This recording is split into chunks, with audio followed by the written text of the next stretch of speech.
Well, hello friends, and welcome back to the cabin. I think that I mentioned in a recent video the difference in the wood that I'm getting now with the wood miser as compared to the other wood that I was getting from the old sawmill that we used to have, the Norwood.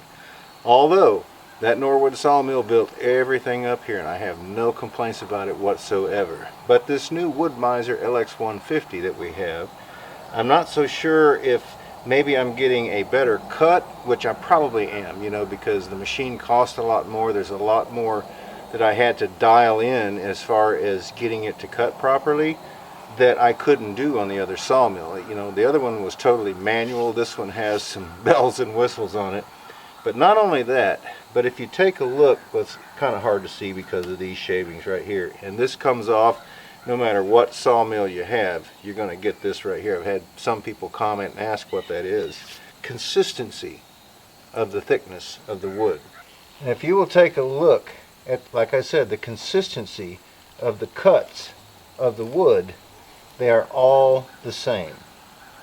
So I'm not sure if that is the difference that I'm noticing or the much smoother cut, but I'll tell you what, this new sawmill that we have down here, this new wood miser, this wood is absolutely, it's perfect, Now it's true dimension lumber. This is a 1x10 actually. If it was big box it would be 3/4 by what? 9 1/4, something like that. But folks, this is just beautiful wood. I mean, look at that beautiful color. Of course, it has something to say about the log too that you're cutting it out of.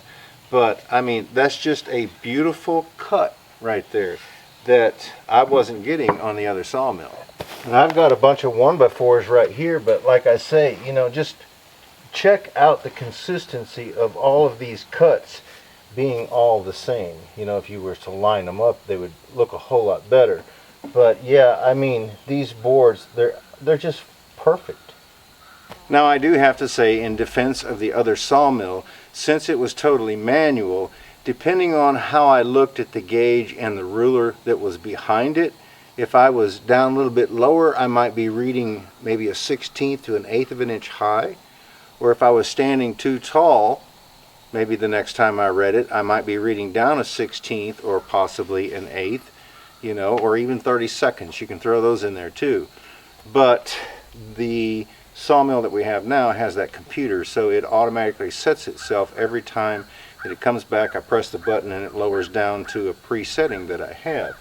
And then the cut itself, I know that I didn't have near the tension on the blade of the Norwood as the wood miser has. I'm running about 1700 psi, and the other one I just kind of hand cranked it, a little bit until it got snug, and that was it. So I think the combination of all of the features, not only does this sawmill have, but having to dial in, making sure that the blade was straight. Never thought about that with the old sawmill, never knew that, But watching Harvey Hardwoods down there in Alabama and out of the woods, my good friend Nathan, I've learned a great deal about milling lumber. So those are things, when I first got that wood miser, those are the things that I tackled first, was to try to get the blade set and everything. Of course, I followed the book and did walk through all the procedures. You guys were there with me. But yeah, I tell you, it makes a difference in the type of wood that you get. We've been milling a lot of lumber here recently on the homestead for that little mini hut or the juice shack. We're getting used to it, right? But we had to cut the 2x10s for the flooring. I used some of the material that we had that we cut for siding, but it molded. I killed it with bleach, so I'm using it as subflooring on the little shed there, and had to cut material for the siding. I have to cut the battens pretty soon, the sheathing for the roof and all that. So yes, we've been busy milling and using the new sawmill. And I'll tell you what, we couldn't be more pleased with this sawmill. It was such a great purchase because I believe that it can do all the things that the big sawmills can do. I just can't do it as fast. But I'll tell you, that debarker, being able to save, on the blades, the fact that it's got that simple set on there that I can set the computer for the consistency of the wood that I want to cut, the tension on the blade, all the things that I did, like I was saying earlier, to make the blade level, to make the head level. The tension on the blade, the tension on the drive belt, and all that has made so much difference in the quality of the wood that's coming off the end of this mill. It just, you know, it's the difference between night and day, I think, myself. So I asked some questions, and I had some comments in response. Yes, it's cutting much better wood. And the fact that, you know, when I first got it and we first started using it, we were getting some waves, you know, because I just didn't have everything set. I thought I did, but I just didn't have everything set. So I went through the book again. I found a couple of steps that I changed, and lo and behold, all of that made the difference. So now we don't hardly get any chatter when we enter a piece of wood, or if we're just sitting there, and it just cuts straight through. The board it just stays. When the blade comes out the end, it doesn't raise up or anything. Of course, you know, sometimes when we're cutting a certain type of wood like poplar. I do have one small problem though that I do not like about the machine, and it's done it ever since we had it. This has got the Kohler engine on it. Now it's got all the power that it really needs, you know. I can crank this thing up and it'll take off without me. But it wants to diesel when you cut it off. And if you don't know what that means, when you cut it off and it's almost dead, it revs itself back up again. And then it sounds like it's dying out, and then it revs itself back up again. And sometimes it'll do that for a number of times before it actually stops. So what I've got used to doing is just coming over here and shutting the fuel off. I've tried pulling the choke. That doesn't seem to help it any, so cutting the fuel off. But I did a little bit of reading up on it, and the other folks that have the Kohler engines has the same problem. Does that make me feel like that I don't like this motor? Not at all, because it cranks every time. It's just when you turn it off, it just wants to keep cutting. That's all there is to it. It just wants to keep cutting. Now I'm making light of a situation where I don't know quite what's wrong. If you know, leave me some comments down below on how I can remedy that. But like I said, I have been coming over here and cutting the fuel off in order to stop it. I'll tell you what, folks, it doesn't matter really what type of mill you've got. I've learned a couple of things, like I was telling you. No matter what kind of mill you've got, you need to find out from the manufacturer, okay, what your blade tension should be. Now, like I said, on that Norwood, I had nowhere near the tension that this machine right here requires by the manufacturer. It requires between 15 to 1700 psi, and I do know some of them, they say 3,000 pounds psi. The tension on that blade is going to keep it more steady, to keep it from wobbling, okay, as it cuts. So that's one thing. And whatever tension, if you don't have no way to read it, because I had no way to read it, the other mill was all manual, but if there's a way that you can figure it out to do that, you need to do that, because it's going to make all of the difference. The tension on your drive belt too needs to kind of be like, you know, the old cars, you know, the fan belt need to have about a ½ inch of play in it right there.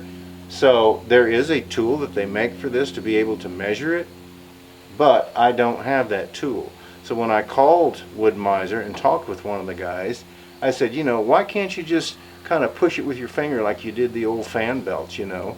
And he said, you can do that. He said, that's about what we require.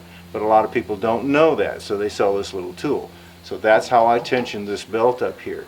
So make sure that that is done. The other thing is, I have a tool that they sent, which you could use, you know, a small level, say maybe a foot long if you could find one, or maybe a 2-foot level. Get your blade tensioned up, set that level on there, and then roll it across the bunk, okay? So if it's sticking out halfway on the back and halfway on the front, when you roll it backwards to the very front of that is up over this bunk, you measure that distance, then you roll it forward, and then you measure the back side of the ruler from the bunk when it's right there at the edge, and those two should be the same. If they're not, then you need to adjust your head so that the belt, or if you've got some adjustments for your blade right there, then you need to adjust that so that the blade is cutting level. Because if it's tilted up, it's always going to want to climb. If it's tilted down, it's always going to want to dive, right? And then the speed that you're cutting at, you know, I think that probably every machine has its own speed depending on the type of engine that you've got. I know that this engine right here, being a gas engine, it's only 23 horse. It can't cut like a small diesel engine, of course, right? The diesel engine would probably pull a dull blade right through the log, but this one won't. So it has a certain speed that it can go. But you have to find that sweet spot or that happy medium in there so that when you're cutting, it throws out as much sawdust as possible. That way you don't get a buildup, you know, between your boards right there. But anyway, like I say, each machine is probably going to be different, so you're going to have to find that out for yourselves. But those other things right there, those are very important in the cut that you're going to get on your lumber. If you don't own a sawmill and you would like to own a sawmill, am I advocating for Wood Miser? Probably so, because now I have one, right? But they have also now, they've got smaller units down around $3,000 and $4,000 and on up from there up to hundreds of thousands of dollars when you get, and they make industrial equipment as well, which I did not know that. But that's a totally separate type of a league, right? But if you would like to have a sawmill and you're just starting out like I did, of course I haven't been cutting long and I'm still learning to drive this thing right here, but the old manual sawmill, I'm pretty confident in using one of those. Of course this one weighs about 1,500 pounds and there's no way I could push it through a log, I don't think. But anyway, they do make the smaller mills that has I think it's like 12 foot of track, unless you want to extend that, you know, I think 3 or 6 feet at a time. But you can get a small mill, set it up in your backyard, and you know, you can get some logs from some tree services, or if you've got a small piece of property, you know, where you've got some maybe dead standing or some that are just humongous that you want to take out so that you can let the younger trees get more sunlight so that they grow faster, or repurposing lumber. If you can find something being torn out, of course, you know, you got to be careful about nails and things like that in the lumber or some other sort of metal. But they have machines down in, you know, like I said, $3,000, $4,000, $5,000 price range that are just perfect to start with. And like I said, I built everything on this homestead with that old sawmill, the old manual sawmill. And, you know, we did a good job on a lot of it. So a while ago when I was talking about the difference in the lumber, I think, you know, like I said, depending on how I looked at it, could have been the difference in the consistency that I'm getting off of the mill at this time. Not only that, but, you know, a lot flatter cut.